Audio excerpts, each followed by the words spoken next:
Hello, everyone. This is the Rochester Environmental Commission. Due to the COVID-19 pandemic, REC meetings are being held virtually and no in-person attendance is permitted. The Rochester Environmental Commission is an advisory committee that reviews projects classified as type 1 under New York State seeker requirements and issues a recommendation to the lead agency. So I'm going to turn it over to Rosemary and we can start introductions and then get right into the meeting. Okay, great. I'm Rosemary Jonitz. I'm the chair of the Rochester Environmental Commission. And if we could, one by one, the commission members that are here, if you could introduce yourself. Tom? Oh, I can start. I'm the staff to this board and I work in the zoning office. My name is Tom Kiesier. Okay, you're the only one that I can see. So who's next? Yeah, Bob Schellinger. I'm a commission member and recently retired, formerly chief designer at a industrial firm. Carlos Perez, commission member. Okay, and our presenters tonight are? My name is Jeff Morozek. I'm the senior landscape architect for the city. And I'm here for Genesee Gateway Park, Erie and Harbor Enhancements Phase 2, along with Tom Palumbo and Amanda Fettenplace. They are with Stantec and they are design consultant for the project.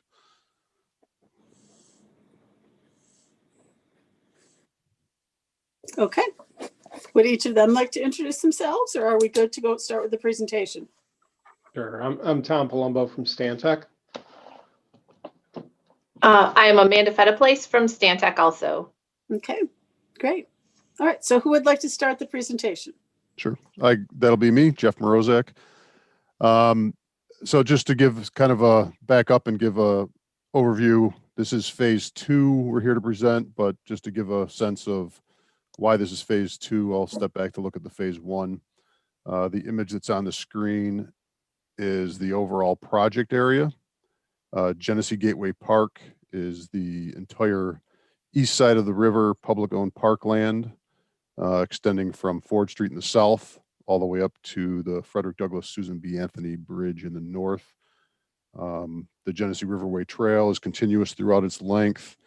And then the 2 larger park areas that are shown on the screen, outlined in dashed red, are Genesee Gateway Park as well.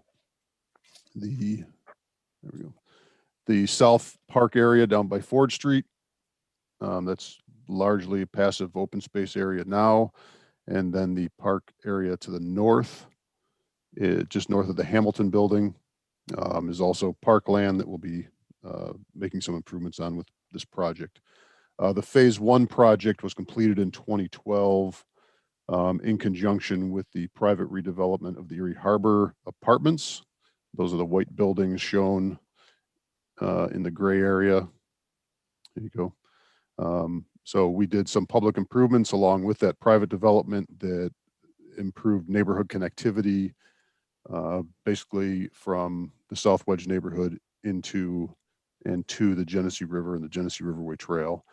And the phase 1 improvements, the largest improvement was at Averill Avenue, a large kind of central open space connection between the neighborhood and the trail, with a river trail overlook, some adjustments to the trail itself, and then a large viewing area kind of angled towards downtown. There were 2 other access points at Hickory Street and Hamilton Street. So this will be at Averill. And then the project also implemented a number of streetscape improvements along the roadway frontage along Mount Hope Avenue. And then the final piece of the phase 1 was a series of artwork that was done through a public commission process and implemented about 6 pieces of artwork along the project corridor, some on the frontage and some on the riverside. So that was phase 1 in 2012. The phase 1, in addition to making the initial improvements, did a master plan that, kind of set the stage for the larger park. We were able to get some additional funding to start working towards phase 2 to start implementing that master plan. Our initial funding was just enough to do some preliminary design, but we were able to subsequently get more money to do to reassess and revise the master plan. And we were fortunate enough to get some funding through the Rock the Riverway program to implement a larger project that with the main focus on access to the water for hand-carried boat launch. So what you're seeing right now is the revised master plan that was developed in phase 2. We had considerable input. We've had 2 public meetings directly for the project, and we had an additional public meeting that was done by our NBD department to address the 151 Mount Hope Avenue site, which is just to the north of the Hamilton Tower open space there. So that gray space to the right of the screen, that's 151. It's a city-owned parcel slated for future development. So kind of at the outset of this project, NBD set up a meeting to meet with the community to talk about prospects for that site, how it could interact with the river, the Mount Hope frontage, and the park. At the time, they had issued an RFP for development of that site and subsequently pulled it back and haven't reissued it. So that park still remains a development site, but not something we're addressing as part of this project. Our project will basically improve, Tom, if you can zoom back out. All right, there you go. As I mentioned before, the focus of our project, once we completed the master plan, is to focus on the areas that we're actually going to be doing some construction in with our project funding. And they're going to focus on the southern section at Ford Street and the northern section north of the Hamilton Tower. Over the years, and Tom Palumbo can address some of the former remediation work that's been done on these sites. But there's been quite a bit of cleanup on these sites, basically due to past industrial uses and residual contamination that have disrupted the park improvements. And intent of these projects is to restore the project sites for active park use. The south area largely going to remain passive, reconnect the trail system to the main Genesee Riverway Trail going through and provide some additional landscape. And the park to the north, Tom, if you can kind of zoom over to that. This is kind of the heart of the park where most of the activity happens. There's an existing basketball court and playground, both of which are pretty old and need replacement. The South Wedge Farmers Market happens here, and this is where most of the activity takes place in the park. So you see basketball courts, new playground, some sitting areas. The main access through the site has been sized to accommodate tents and vendors for the public, for the farmers market that happens on the site. You'll see we're maintaining the main trail through the site along the river, both the one directly along the river that's more pedestrian oriented and the one just in the site a little bit that is the main Genesee Riverway Trail for bikes and peds. And then right along the river, you will see kind of a cut-in section.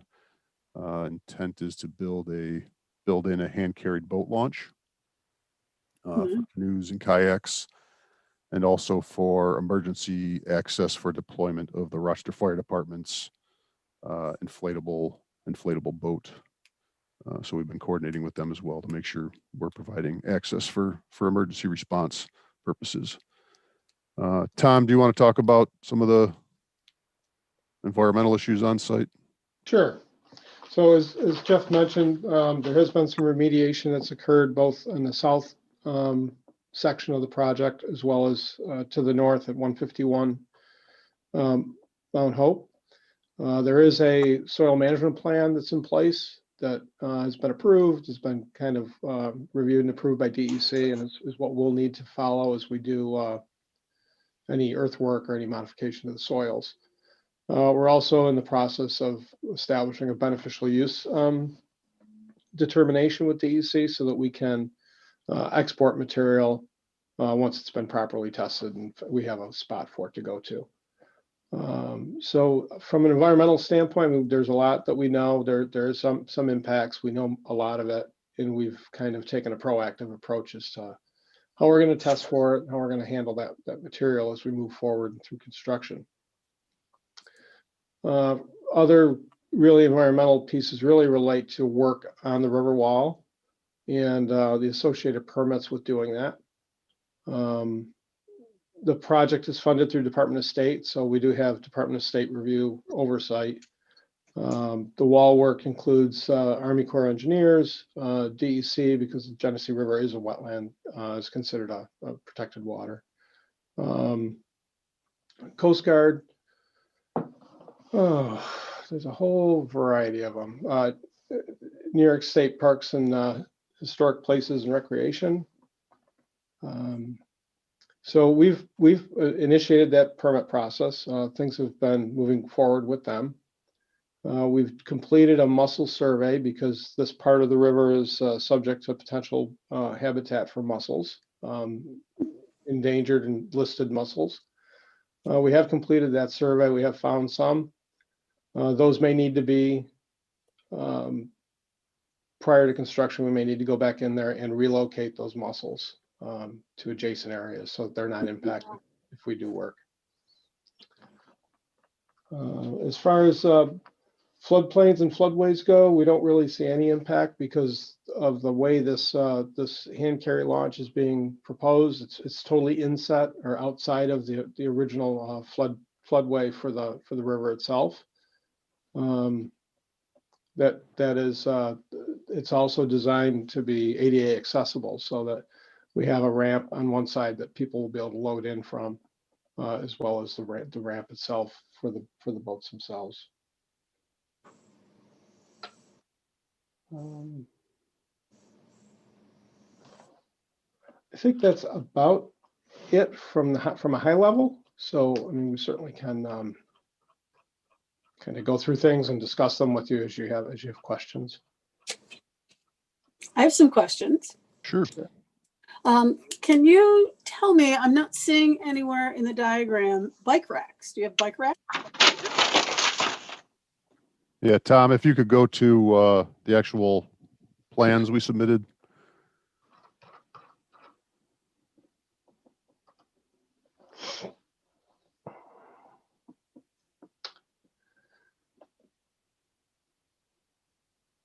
All right, so basically we are showing, might not be called out on this plan, but where the main through trail meets the Genesee Riverway Trail, basically at this bulb out here, we're proposing bike racks here, and then there will be additional on site to serve, the basketball courts and the playground area. Okay, great. And what's the lighting going to be like? Tom, you want to take that one? Maybe a better Yeah, question. they're going to be the areaway lighting along will be like 12-foot high LED downlights, and then there's also some bollard lighting included in the plan. Okay, and the lighting will be for the pathways and the basketball court? Is that where it will be placed, or? For the pathways, there's not sports lighting on the basketball court. Okay, all right, Yeah, good. they're not lit now. Yeah. We are providing, if you're familiar with the area, there's quite a bit of lighting along the main trail, the Genesee Riverway Trail. So we'll readjust that to accommodate the new alignment of the trail through this rebuild section. And then we have additional lighting going from the river to Mount Hope Avenue to light the main, kind of the main path through the park. Have you considered creating any signage along the river that talks about the historical significance of this area of the city of Rochester? We don't have interpretive signage as part of the project at this point. Okay. I know Stantec and the company that did Bayer Associates did phase 1 improvements, and they did quite a bit of historic research, pretty well documented on past uses along the corridor and development, kind of the development history and that kind of thing. So Okay. we do have a lot of information that could be put towards it, but it's not something we have in the project. Okay, that would be really nice to Yeah. see if somehow that could get worked into the plan. I think that would be a loss if it wasn't included. Yeah. So if I'd like you to see if that. you looked at I do have one other question, and that's about. Oh, I was just going to say that go ahead.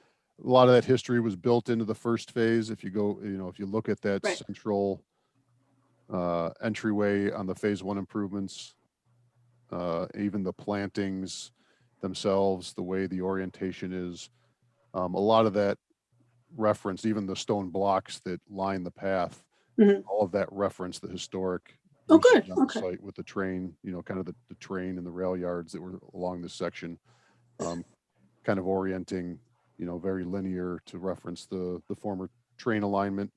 And that's carried through in this section as well. Okay. If you look at, the way that the very strong lines that are present in the landscape, especially the north-south ones, kind of align with former trail or former rail lines. And then the one that actually goes across this easternmost basketball court where it says ROC, those lines there kind of outline the path of the former feeder canal that went through here. So we are good. referencing it. We're not necessarily something in the future. We certainly would like to do more interpretation of the Sure. historic aspects of it to point those out. But, Mhm. those layers of history are built into the project. You might not see them or understand them right immediately, but Right. it's part of the overall design scheme. Okay. All right.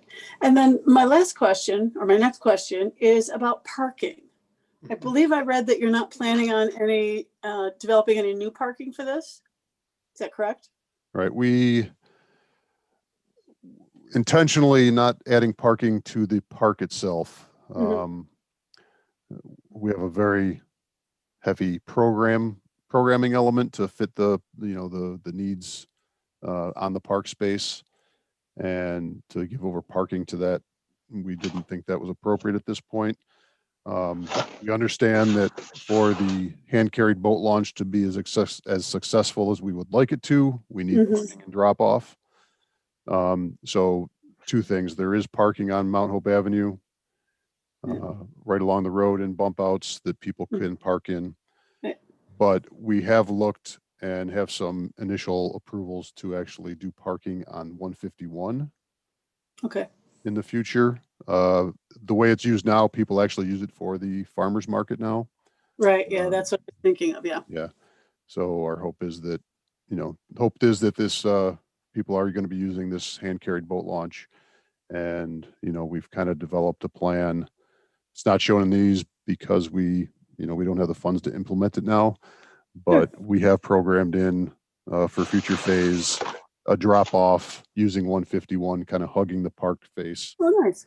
so that people could drive in, have a boat drop off turnaround up towards the riverside of that lot, turn back around, and then provide parking along the courts, that area. So it's a future phase. Okay. Fair enough. Okay. On that, I don't have any questions. Anybody else? Okay, Bob, good. on Go the ahead. subject of parking, I was just curious as to how you're going to handle construction parking. Is it just going to be on the site there as needed? Yeah, I would anticipate once we turn over the site to the contractor, they'll probably, they'll use the site as needed for their staging. Yep. Because 151 is empty right now, that's also an option. They could, ask the city for permission to use that. Yep. It's pretty wide open space for material storage and that kind of thing. So I would imagine that they'd want to use 151. Okay. I Yeah, guess- unfortunately, there will be some, there will be necessary for some trail closures as part of this. We are just reopening the trail after completion of the skate park to the north. Mhm. Yeah. But, there will be Yeah. some disruption, and, we'll do our best in construction to minimize the downtime of the through trail. I was really just wondering about any interference with the tenant parking in those apartments and whatnot. Yeah, we'll steer clear of that. That's all private property. There's really no need to go on their property. We've got plenty of I access. kind of assumed that anyway, but Yeah. we don't want to go there. No, Right. no.